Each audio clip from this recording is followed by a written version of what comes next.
कम उम्र में धर्म और ज्ञान प्राप्त कर अपनी मधुर वाणी में श्रोताओं को मंत्रमुग्ध कर देने वाले बाल कथावाचकों की दुनिया ही अनोखी है। जो कोई भी इनके कार्यक्रम में भगवान की भक्ति की कथा सुनने जाता है, ये बाल कलाकार उनका मन मोह लेते हैं। ऐसा सिस्टम दुनिया के किसी और देश में शायद ही हो। ये धार्मिक तौर पर बहुत कम उम्र में ही लोगों को ईश्वर की राह दिखाने वाले लगने लगे हैं। हम 3 और कथावाचकों की आज हम बात करने वाले हैं। साध्वी कृष्ण प्रिया, देवी चित्रलेखा और आयुष कृष्ण नयन, जो अपनी वाणी से सनातन का प्रचार कर रही हैं। लोगों को भक्ति के मार्ग के साथ जीवन जीने की कला भी सिखा रही हैं।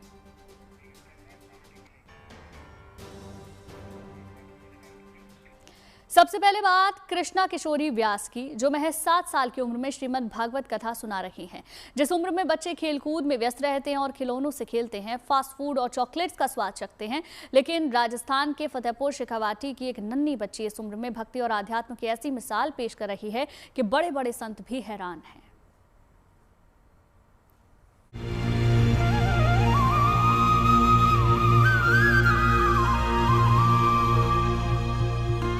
नाम कृष्ण किशोरी व्यास, उम्र सिर्फ 7 साल, लेकिन कथावाचन ऐसा कि जो सुने वो मुग्ध हो जाए। सुबह सूरज उगने से पहले उठना, नित्य पूजा पाठ, सात्विक भोजन और दिन भर भागवत कथा का अभ्यास। आध्यात्म के प्रति ऐसा समर्पण इतनी कम उम्र में हर किसी के बस की बात नहीं।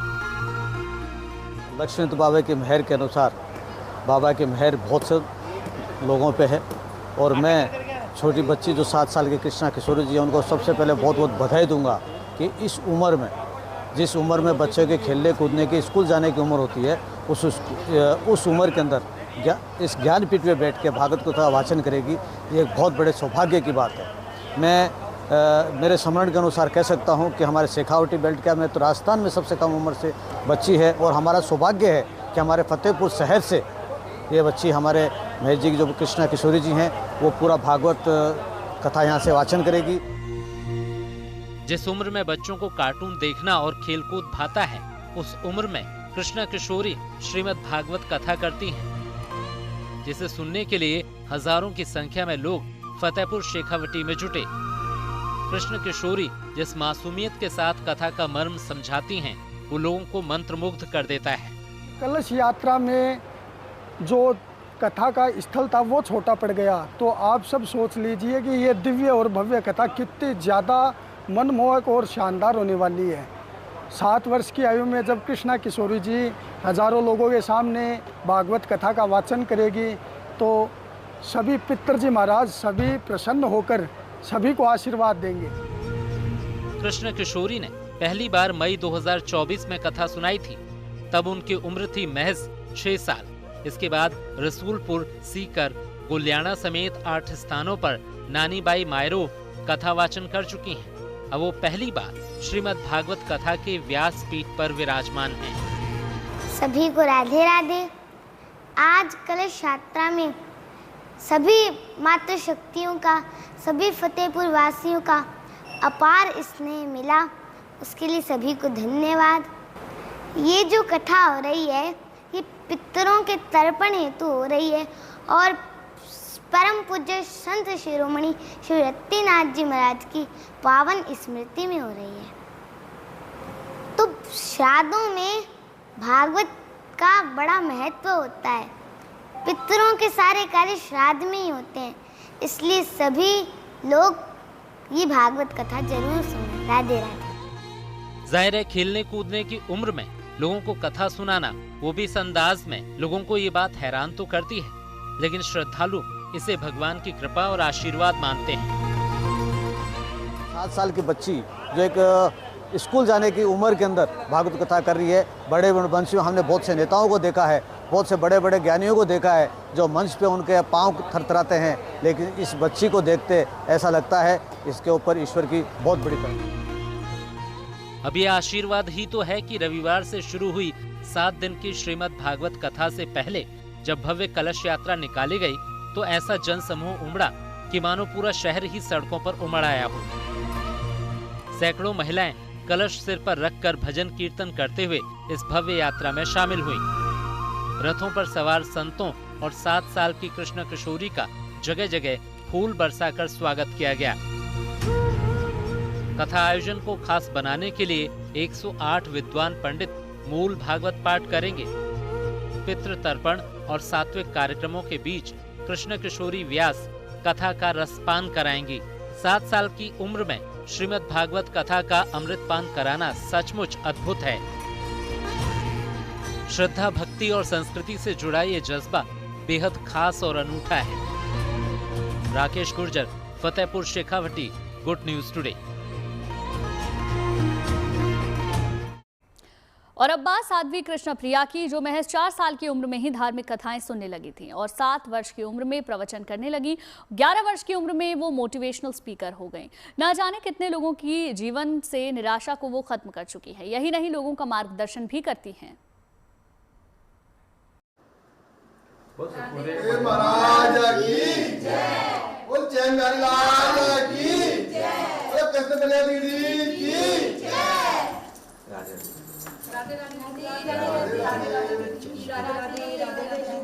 मेरे भी बहुत उससे आई है दीदी है। दीदी दीदी पूरे रास्ते हला उठा रही थी। हाँ। दीदी क्या नाम है? क्या है? अतिका नाम है। वाह बहुत सुंदरी, बहुत बड़ा नाम रोशन किया। राधे राधे करो दीदी से। कैसे हाथ जोड़ते? कैसे जोड़ते? राधे राधे दीदी, राधे राधे। दीदी मुझे एक क्वेश्चन करना था आपसे कि मुझे आगे फ्यूचर में क्या करना चाहिए, मेरे लिए क्या अच्छा है। देखो, सबकी अपनी अपनी आप सभी युवाओं की एक अपनी चॉइस होती है। सबके अलग अलग क्षेत्र में अपनी अपनी रुचि होती है। तो तुम्हें सबसे पहले ये आवश्यक तुम्हें पता होना चाहिए कि तुम करना क्या चाहते हो, तुम्हारे लिए क्या अच्छा है। तो सबसे पहले इस पर विचार किया जाए, पहला। दूसरा, आपकी रुचि किस चीज़ में, आप किस चीज़ में अत्यधिक प्रसन्नता से वो काम कर सकते हैं। तीसरा, आप जहाँ भी जाएं, जिस क्षेत्र में भी जाएं, अपने कर्तव्य का पालन करें। काम के प्रति ईमानदारी होनी चाहिए। अब तुम जो बनना चाहते हो, अपना लक्ष्य निर्धारित करो और फिर अपना संकल्प एक जगह स्थित कर दो। ठीक है? प्रत्येक भारतीय अगर ईमानदारी से जीना आरंभ करे, अपने कर्तव्य, काम के प्रति कर्तव्य हो, ना कि फल के प्रति। हम ऑफिस में भी बैठे हैं या कुछ काम कर रहे हैं, तो भविष्य में आप सभी निकटतम भारत का भविष्य है सारे युवा। तो हमें होना चाहिए कि हम जिस जगह काम कर रहे हैं वहाँ 100% दें। बोलो राधे राधे।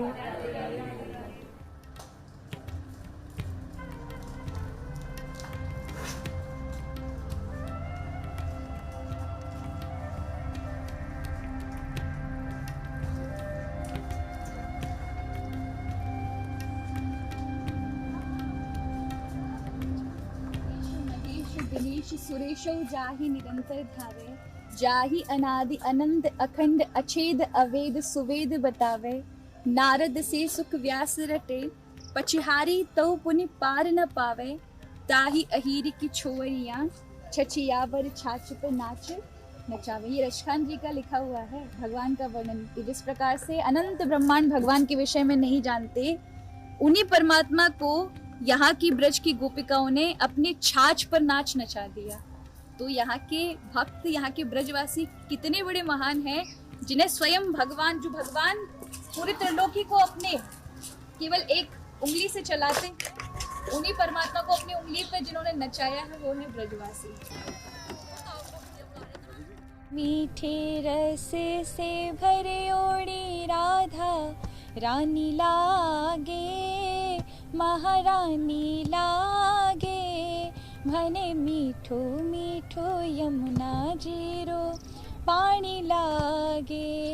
रमन रेत लौट्यो नहीं और कियो न यमुना पान, एनर तू जानो कहा यह ब्रज को तत्व महान।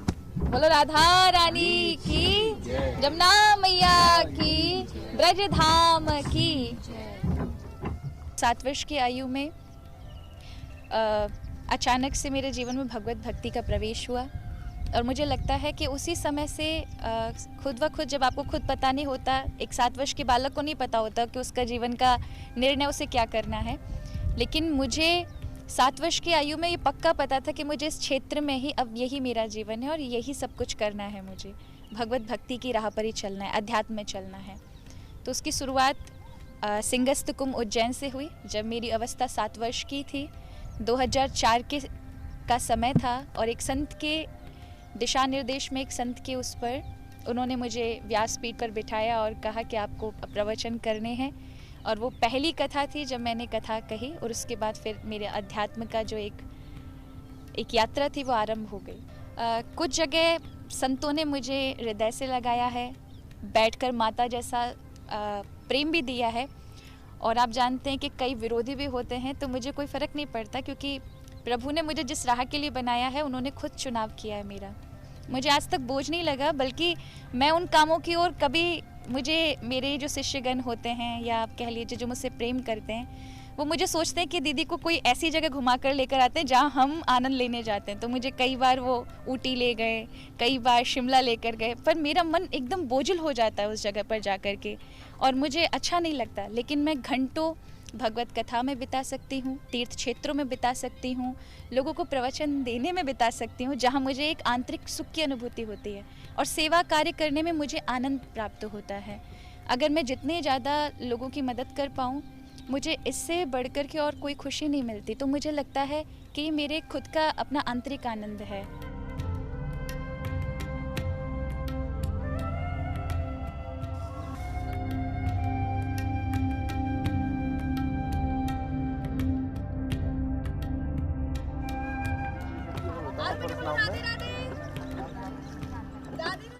अब आपको मिलवाते हैं साध्वी चित्रलेखा जी से। हरियाणा में जन्म हुआ, छोटी उम्र से लोगों की कहानी सुनाकर जीवन की परेशानियों का वो समाधान बता रही हैं और गजब की मोटिवेटर भी मानी जाती हैं।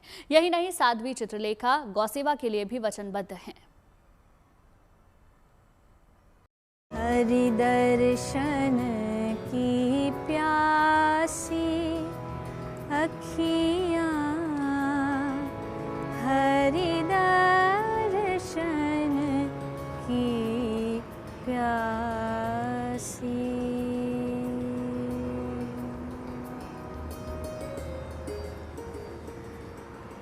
राधे राधे। मैं देवी चित्रलेखा श्रीमद् भागवत और सनातन धर्म का प्रचार प्रसार करने के लिए श्री ठाकुर जी ने मुझे एक सेवा दी है। मेरी ये सेवा आरंभ हुई 7 वर्ष की आयु से। उससे पहले भी आध्यात्म में रुचि अवश्य थी, लेकिन संपूर्ण जगत में भगवान नाम प्रचार करने के लिए 7 वर्ष की आयु से मैंने श्रीमद् भागवत कथा आरंभ की।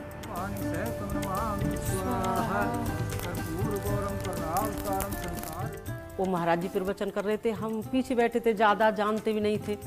तो पता नहीं बाबा महाराज को क्या हुआ, वो दूर से ही देख के वो बोलते हैं, पीछे जो वो लाली बैठी है खामी वाली, वो थोड़ा कुछ सुनाओ।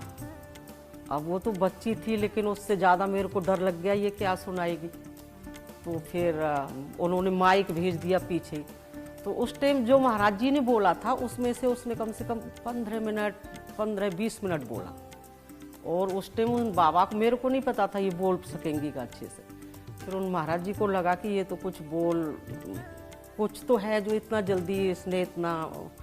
तो बाबा ने बोला था, मेरे को उस दिन की अभी भी याद है, बाबा ने बोला था कि बेटा तुम्हारे पास एक हीरा है, बस इसको तुम कैसे संभाल के रख सकते हो। तो उस दिन से ही मैंने थोड़ा सा और साधु मैंने को बोला कि आप बच्चा समझ के इसको डांटना मत, ये दिव्य है। महाराज जी ठीक है, लेकिन उसने कभी ऐसी शरारत भी नहीं करी जो मुझे डांटना पड़ा। कौन कहता है भगवान खाते नहीं। तो मन में बार बार आता था कि अपने लिए तो हर कोई जीता है, क्यों ना समाज के लिए और अपने धर्म के लिए कुछ किया जाए। मन में बस एक छोटा सा भाव आया, लेकिन ये भाव तब तक संभव नहीं हो सकता जब तक संत कृपा ना हो। तो प्रभु ने मुझे उस चीज़ के लिए चुना, और आज संपूर्ण विश्व भर में मैं उन्हीं की गाथा का प्रचार और प्रसार कर रही हूँ। राधे राधे राधे राधे, गोवर्धन में, बरसाने में, नंदगांव में, राधे राधे। छोटी थी तो इतनी छोटी थी कि वो पैदल चलती थी, तो लोग कहते थे नहीं इनको पैदल मत चलाओ, हम गोदी में लेके व्यासपीठ पे बैठाएंगे। तो उनको गोदी में ले जाते थे, उसके लिए भी झगड़ा होता था, आज मैं लेके जाऊंगा, आज मैं गोदी में लूँगा, मैं बैठाऊंगा। कोई भी काम जब आरंभ होता है तो थोड़ा सा विरोध समाज का तो रहता ही है, पर मैं ये नहीं कहूँगी विरोध, लेकिन हाँ ये ज़रूर लगता था परिवार को, आस पड़ोसियों को, कि इनके माता पिता क्या इनको लेकर के साधुओं के पास घूमते रहते हैं, संतों के पास ले जाते हैं, कथाओं में ले जाते हैं। बाबा जी बनाना है क्या इनको? बोलते ये बच्चों को नहीं पढ़ाने देंगे, मतलब इतना छोटा शब्द बोलते थे कि मैं अभी बोल नहीं पाऊंगी। ये ऐसा बनाएंगे, ये ऐसा, उसको हाथ में कटोरा दे देंगे ये। लेकिन मैं फिर ठाकुर जी के सामने प्रार्थना करती, ठाकुर जी मैं आपके लिए लेके जाती हूँ, ये संसार के लिए नहीं जाती। तो आप जैसे सुनवा रहे हो तो अच्छी बात है, लेकिन मैं तुम्हारे रास्ते से नहीं हटूंगी। तो मैं उसको दोनों को, बहन भाइयों को लेके जाती थी। हमने कभी मना नहीं किया, मना हम करना भी नहीं चाह रहे थे, क्योंकि मनुष्य जो जीवन होता है वो भगवान को पाने के लिए ही होता है। तो बचपन से उनको लगाव भी था, घर में भी माहौल था। हमारे पिताजी, माता सभी पहले से ही भजन कीर्तन सत्संग करते थे, तो घर में माहौल था।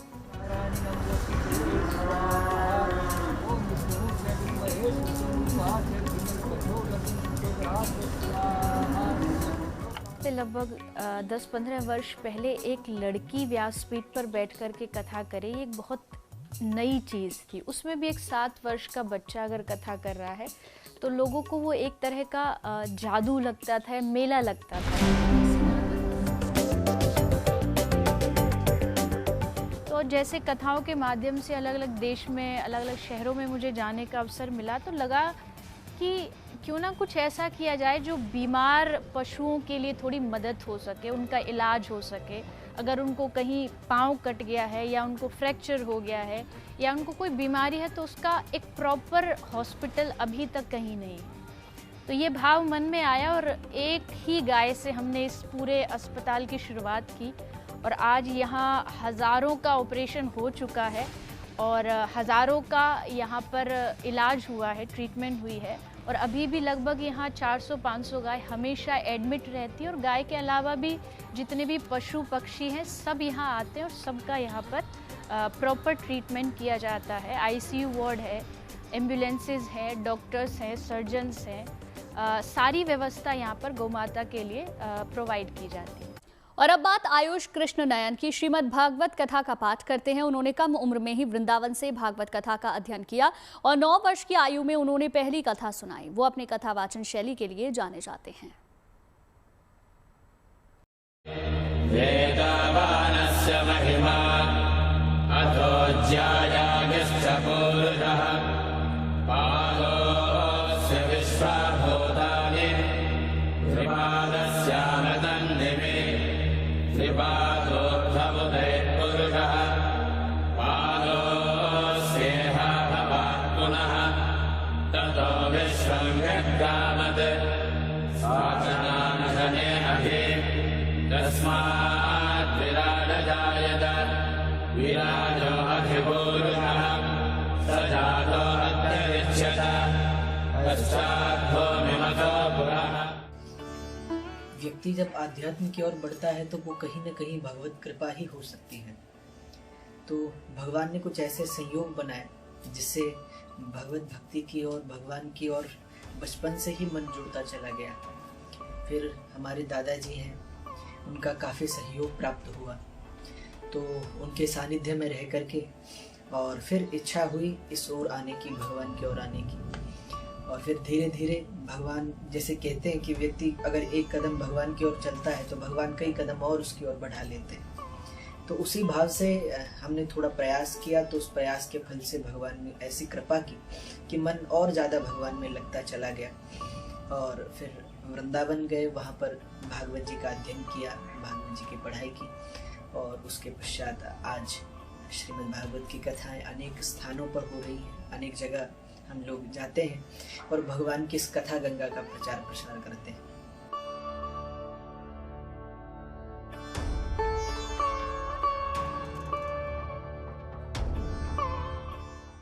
आयुष 3-4 साल का हो गया, तब से ये मेरे पीछे पड़ा हुआ रहता था कि दादाजी मुझे कुछ कथा सुनाओ, कहानियाँ सुनाओ। इसका जो बचपन ही से ये लगन है कि मैं बोलता था मेरे से कि दादाजी मैं तो अभ्यास बनूंगा, सबको समझाऊंगा, मैं सेवा करूंगा। इनके पिताजी की इच्छा तो थी इस लाइन पे, लेकिन मुझे इस बात का कोई, मैं आज वो अगर कुछ भी बन IAS बनते, PCS बनते, उनको नहीं जानते लोग, लेकिन आज वो भगवान की भक्ति में लोगों को प्रचार करे तो उनको सभी लोग जानते हैं। यत्र ज्ञान विराग भक्ति सहितम, इसमें क्या क्या है? ज्ञान है, वैराग्य है, भक्ति है। यत्र ज्ञान विराग भक्ति सहितम। संसार में भगवान की कथा का दान सर्वश्रेष्ठ दान कहा गया है। गोपियां भागवत जी में कहती हैं, तव कथामृतम तप्त जीवनम कवि भीरीडितम कल्मशापहम। ये जो कथा है ये व्यक्ति के कल्मशों को मिटा देने वाली, और इसको सुन करके आप जीवन में उतारें वो तो बहुत अच्छी बात है, पर मात्र श्रवण मंगलम गोपियां कहती हैं, अगर कोई सुन भी ले तो उससे भी उसका मंगल हो जाता है।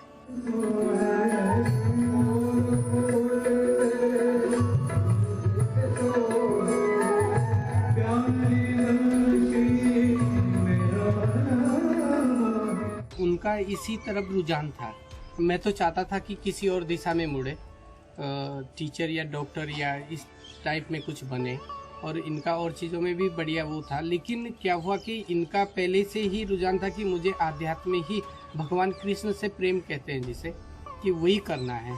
तो फिर मैं इनको काफ़ी कोशिश की है मोड़ने की, क्योंकि मैं स्वयं एक टीचर हूँ, और मोड़ने की कोशिश की, लेकिन ये नहीं मुड़े। इन्होंने कहा है मुझे केवल भगवान कृष्ण के पास ही वृंदावन धाम में पढ़ाई करनी है, और वहीं पे ये आध्यात्म क्षेत्र चुनना है, और समाज को सुधारने के लिए सिर्फ मुझे यही कार्य करना है, ताकि मेरी जो भावनाएं हैं वो लोगों तक पहुँचे और लोग आध्यात्म और भगवान से जुड़े।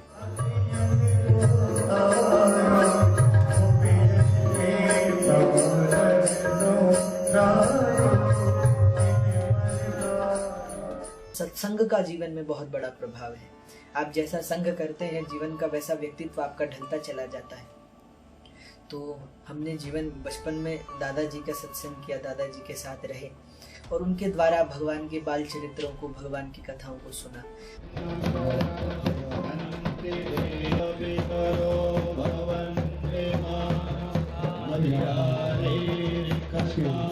भागवत जी कहती हैं कि उदरम भरिणो जीवा वरा का कूट भाषण। अपने जीवन को चलाने के लिए तो हर व्यक्ति प्रयास कर रहा है। हम कुछ ऐसा प्रयास करें कि ये जो संसार है इसमें कई ऐसे लोग हैं जिनको व्यक्ति हमारी आवश्यकता है, उनकी आवश्यकता है, उनकी सहायता करें। दूसरा, पहले तो व्यक्ति को सबसे बड़ी आवश्यकता स्वयं की है। आज व्यक्ति स्वयं को नहीं जानता, वो ये कहता है हम सब जानते हैं, पर वो सब जानते हुए भी स्वयं से अनभिज्ञ है, स्वयं को नहीं जानता। इसलिए व्यक्ति का सबसे बड़ा ज्ञान यही है कि वो स्वयं को पहचान ले। इसलिए भगवान शंकराचार्य कहते हैं, कस्त्वम को हम कुत आयात को में जननी का में तात। स्वयं को पहचान लेना सबसे बड़ा ज्ञान है, और जो व्यक्ति स्वयं को पहचान ले उसके लिए फिर अन्य ज्ञान की उतनी आवश्यकता नहीं है। चलिए इसी के साथ ही इस खास पेशकश में फिलहाल के लिए बस इतना ही, लेकिन अच्छी खबरों के लिए आप देखते रहिए गुड न्यूज टुडे।